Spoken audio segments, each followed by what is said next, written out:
Every day is different as a veterinarian. Some good, some calmer than others, some dramatic, and even sad at times. Every patient that goes home with their family or whose suffering I can help is another reminder of why I do what I do. I am DocBott.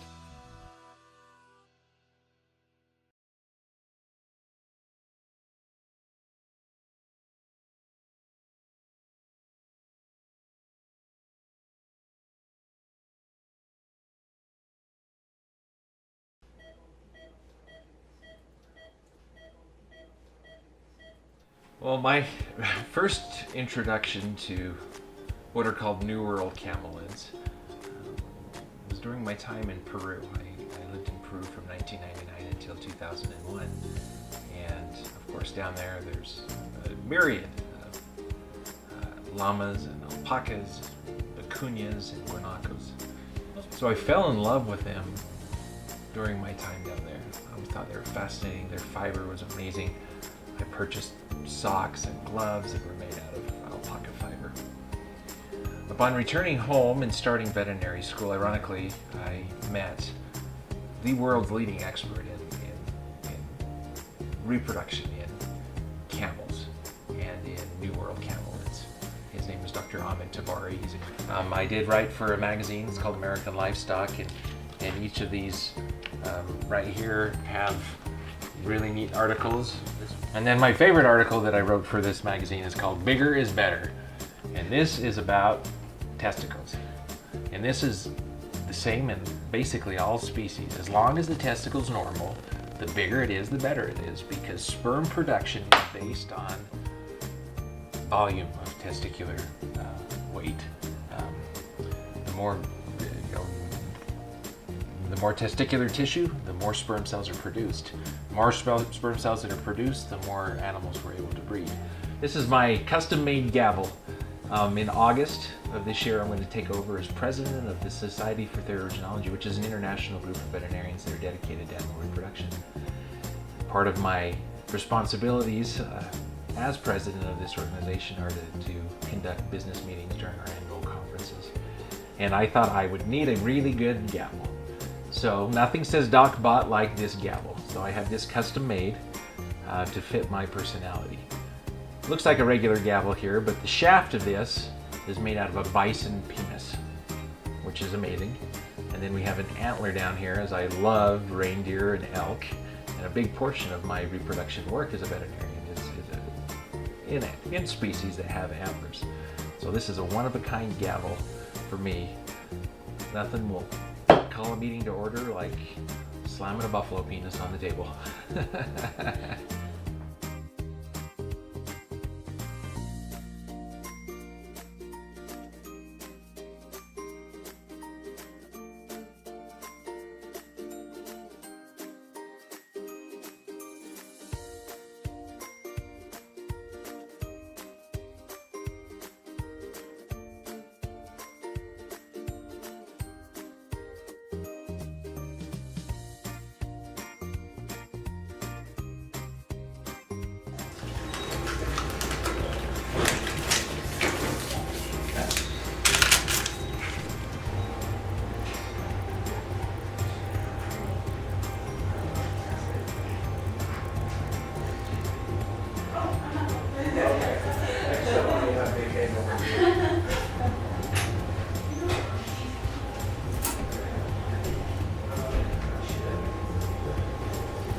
Yes, and you already did it. What was on your shoe again? A testicle from a cat. So it was about the size of a marble.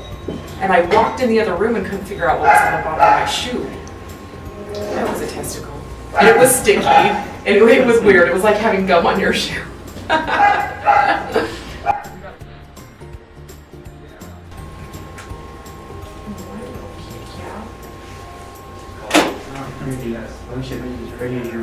Your flower.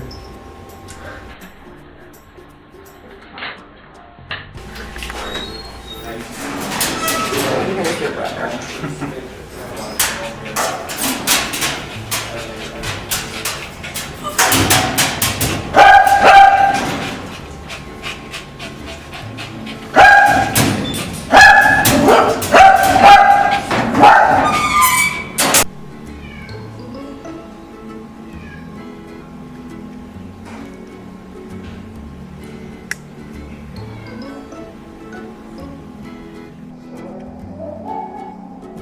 the scale real quick. Okay, come on, wait. See how much you really weigh. Well, any questions? Nope. Same thing for Louie. So we did for Brittany, so pretty much. Getting taken care of. Yeah. He hasn't had anything since 6 o'clock last night, so. We're going to neuter him today. Yes. Poor guy. I'll see you in a second with Brittany. I'll go get Brittany. Hear from some people that were using her for puppies only, but I'm surprised how well trained she is.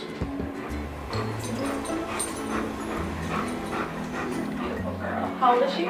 She's 4. Remind me how old Louie is. 2.5. 2.5. Yes. Okay. Very good measure. Yeah. Switch your duct tape, might just be what you need on that. Yeah, we tried pretty much everything we could think of except that tape, so.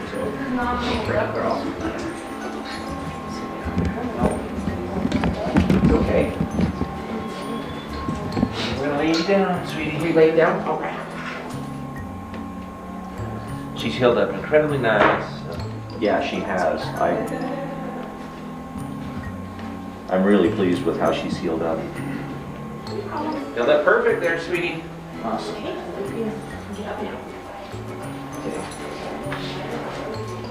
Okay, let's go. You ready? Lions and tigers and bears, oh my. Why are zoos so important? This season I will visit my friends at the Utah Hogle Zoo to show you why. Follow DocBott, that's me, right here, and on the DocBott Facebook page for new episodes. Join DocBott every week right here on Flash TV. Follow DocBott on his DocBott Facebook page for weekly updates and trivia.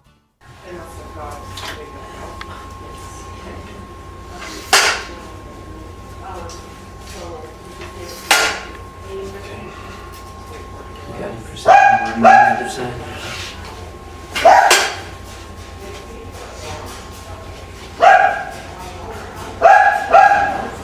If you'd like, let me hear it. Okay. Whatever you want, I can do it too. Push hard. Not using cadavers anymore and things. Yeah. That just scares me to death to think a doctor might be doing this for the very first time on a human live patient. Right. Yeah.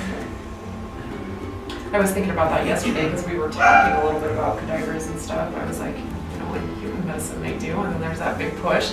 And it was the same for veterinary medicine too. Yeah. Just, There's a lot of push to go to models and synthetic models and things. Which, I mean, we use a lot of those in school we too. do. And, I mean, they were helpful, but it's not even close to the same.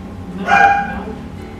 The cadaver is as close as you're going to get, and that's still not even the same. Yeah. That's why experiences like this are essential for students like myself. For sure. I guess I'm saying, thanks, Dr. Bob! And he's saying, thanks, Jake, for all the help. You see how busy we are, and he usually has up the whole load. And it seems like every month we're just getting busier and busier. I think Melanie said on the average we're doing about 85 new clients a month. 85 new ones per month. Oh Yeah. my goodness. That's incredible. It's like a baseball. Well, I'm glad this ain't the one I stepped on. Yeah. I probably would have slipped and fell. Yeah,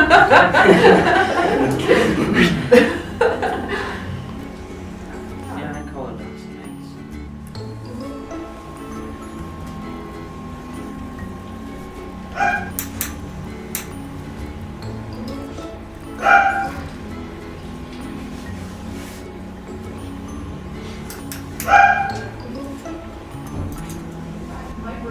I played volleyball and basketball too, and I loved it. Yeah, that's pretty fun. Rock Springs, Wyoming.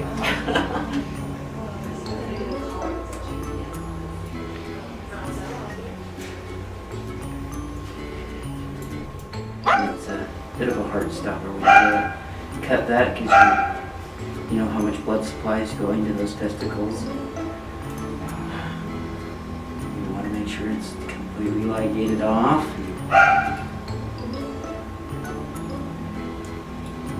That's what we were talking about. You can sleep good at night. As long as you did your best, it'll heal.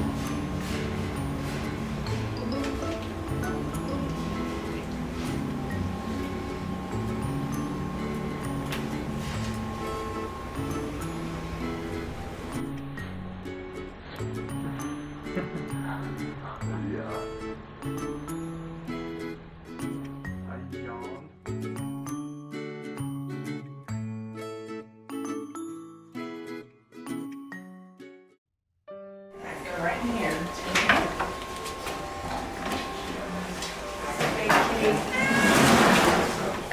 They think it might be like a possible abuse situation. We don't know, so I don't have any idea. We can pull the messages and get more information. Kind of, at that point, just didn't care, just wanted to focus on him. Yeah.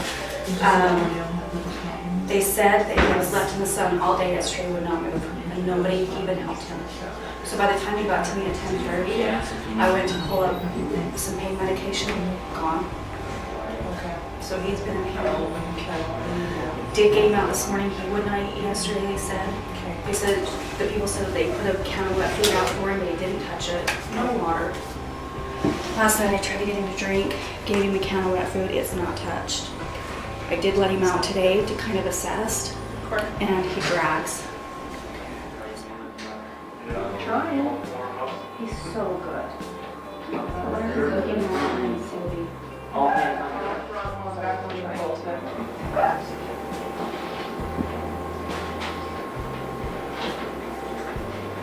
They said that he laid in those bushes all day yesterday. They gave him a can of wet food, he didn't touch it. I put canned food in there, he didn't touch it. Got him out this morning, and he drags himself, and he wants to be lovey, and he wants to purr, and he was dragging himself into my lap. I think it's this one is worse off than this one. Sometimes he can kind of put a little pressure on this. He can move his tail. Have not seen him potty, so I don't know if everything's working fine that way. But we got some stuff going on back here. And I palpated everything yesterday and last night, and he was guarded, but didn't get grouchy. And so we found this cat via Facebook. So they messaged you, Barb. You said, hey, this neighbor's cat is in that shape. Yep. The very first thing I noticed is that we're breathing way faster than we should. Mm-hmm. Now, of course, we're worried about fractures in the spine. Yep. We've got major pathology this week. Yeah, I just felt that too. Now I got in there and I felt as much as I could, but not like you're doing, because I obviously didn't want to hurt him. But I was looking for, is there any blood? My hand always came back clean. But I didn't want to manipulate it too much last night, because I obviously wanted to keep him quiet and as pain-free as I could, without, I don't want to get him riled up. He's so sweet. Okay, well, our first step is definitely going to be to take some x-rays. On the right knee, it is much larger than it should be. Okay. I'm suspicious that there's actually a surgery performed on that knee before. Really? Yeah. Does that feel, because that's So, that. I Is don't know, that it's in? like wire or something. It's like an in or something, right? So we'll take an x-ray and we'll be able to assess that further.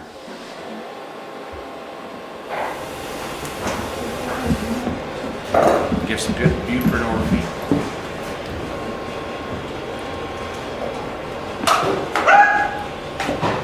Breaks your heart to see things like this. That's what One thing I'm going to test right now is for deep pain. To test for this, I have to pinch the toes. This is going to cause just a little bit of discomfort, but we have to see what kind of reflexes we have. And if we can feel this, we can.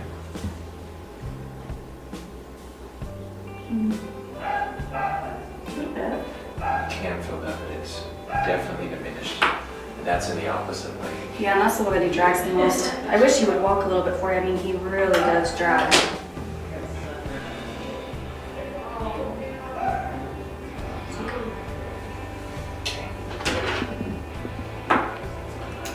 This poor cat.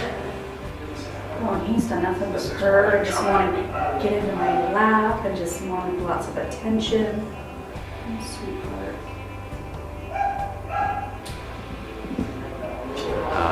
But yeah, this just breaks your heart to see things like this. Just initially, you know, your first reaction is just, it's so sad to think of a cat that was in extreme pain like this, unable to move, dragging his leg overnight without any pain medication. It's just super sad.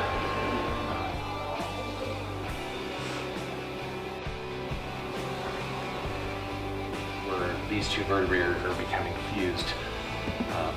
So there's definitely major spinal problems right here.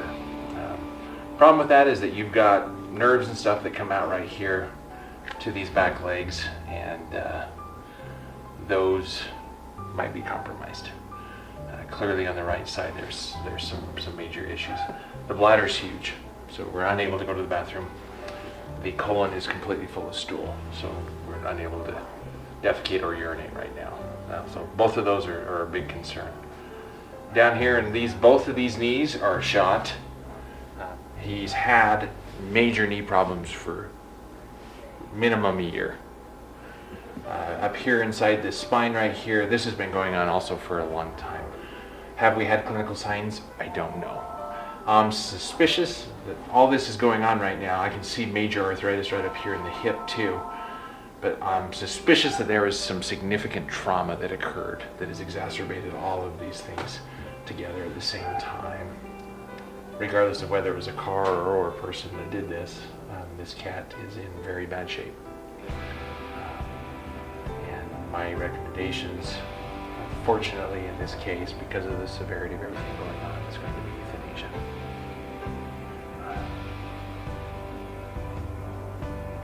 At least we're feeling a little bit better now with that pain medication on board. So this isn't even treatable. Oh, baby. So I think that the kindest thing would be euthanasia. Oh, baby, I'm sorry. Unfortunately. You're a stunning gentleman. Yes. Been nothing but wonderful. You see cases like this and you know how much you love animals, and you know our whole goal in life is to give them life free of pain and suffering whenever possible. I think that one has been neglected, it breaks your heart. It does. So, Okay, well, it's getting out of pain. I'll be right back.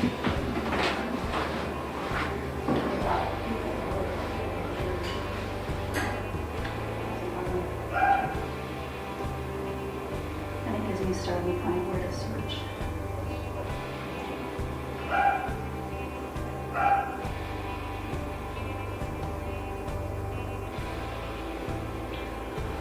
Now that I'm on board, I'm awesome.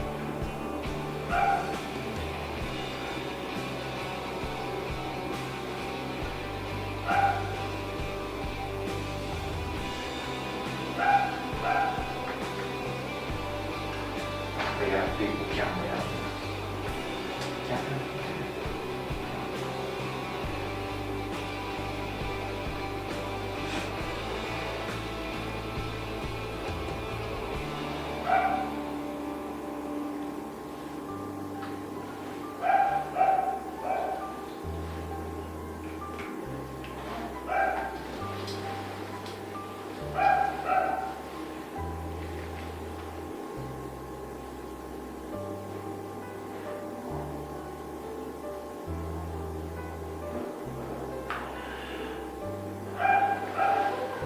Or just stopped.